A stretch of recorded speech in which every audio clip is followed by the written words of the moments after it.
അടുത്ത ഏഴാമത്തെ ഭാഗത്ത് നമ്മൾ കാണുന്നത് വയനാട്ടിലെ ഈ രാമായണ കഥയുമായി ബന്ധപ്പെട്ട ഒരുപാട് സ്ഥലങ്ങളുണ്ട്. വയനാടൻ രാമായണം തന്നെയുണ്ട്. അപ്പോൾ ഈ ഒരു ഭാഗത്ത് നമ്മുടെ സുകേതുവിൻ്റെ മകളായ താടകയെക്കുറിച്ച് പറയുന്നു. അപ്പോൾ ഈ സുൽത്താൻ ബത്തേരിയിൽ നിന്ന് നോക്കുമ്പോൾ അങ്ങ് ദൂരെ ഒരു മല കാണാം. സൂക്ഷിച്ച് നോക്കിയാൽ മുടിയൊക്കെ അഴിച്ചിട്ട് നിൽക്കുന്ന മലർന്നു കിടക്കുന്ന ഒരു സ്ത്രീയാണ് ആ മലയെന്ന് തോന്നുന്നു. ആ ഒരു സ്ത്രീയുടെ രൂപം നമ്മുടെ ആ കിടക്കുന്നത് താടകയാണ് എന്നാണ് വയനാട്ടുകാർ വിശ്വസിച്ചത്. സുകേതുവിൻ്റെ മകളായിരുന്നു താടക. അപ്പം ബ്രഹ്മാവിൻ്റെ അനുഗ്രഹത്താൽ നമ്മുടെ താടകയ്ക്ക് 1000 ആനകളുടെ ശക്തി ലഭിക്കുന്നതായിട്ട് പറയുന്നുണ്ട്.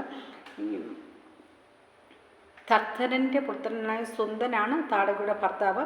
അതുപോലെ തന്നെ സുബാഹു, മാരീചൻ എന്നീ പുത്രന്മാർ താടകയ്ക്ക് ഉണ്ടായി.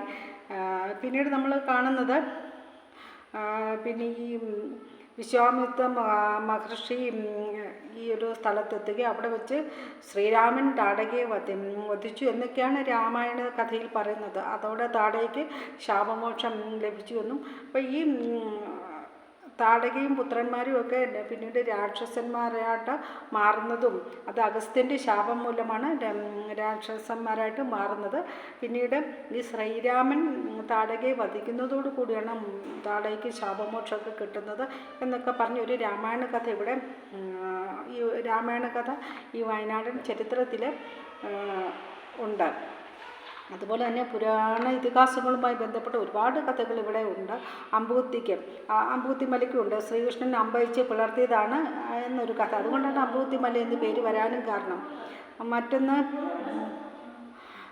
ഇടയ്ക്കൽ ഭഗവതി ഒരു സർപ്പത്തിൻ്റെ സഹായത്തോടെ പരിസരവാസികളെ ആക്രമിച്ചുവെന്നും ഇന്നത്തെ നീലഗിരിയായ അന്നത്തെ നെല്ലാക്കോട്ടയിലാണ് ഭഗവതി ഒരു കുട്ടിച്ചാത്തനെ അയച്ച സർപ്പനിഗ്രഹം, അതായത് സർപ്പത്തെ കൊല്ലുകയും ചെയ്തെന്നാണ് മറ്റൊരു ഐതിഹ്യം. കുട്ടിച്ചാത്തൻ അയച്ച അമ്പ് വീണിടമാണ് അമ്പൂത്തി മലയായത്. അപ്പോൾ അമ്പൂത്തി മല എന്ന് പേര് വരാനുള്ള കാരണമാണ് ഇപ്പോൾ പറഞ്ഞത്. പല വഴികളിലൂടെ അമ്പൂത്തി മലയിൽ എത്താമെന്നും ചുരം കയറിയും ഒക്കെ എത്താമെന്ന് ഈ ഒരു ഭാഗത്ത് പറയുന്നുണ്ട്. അടിവാരത്തേക്ക് അടുക്കും തോറും താടകയുടെ രൂപമൊക്കെ മാറും. പാറ പല ആകൃതിയിൽ കണ്ടു തുടങ്ങും എന്നൊക്കെ പറഞ്ഞുകൊണ്ടാണ് ഈ ഭാഗം അവസാനിക്കുന്നത്.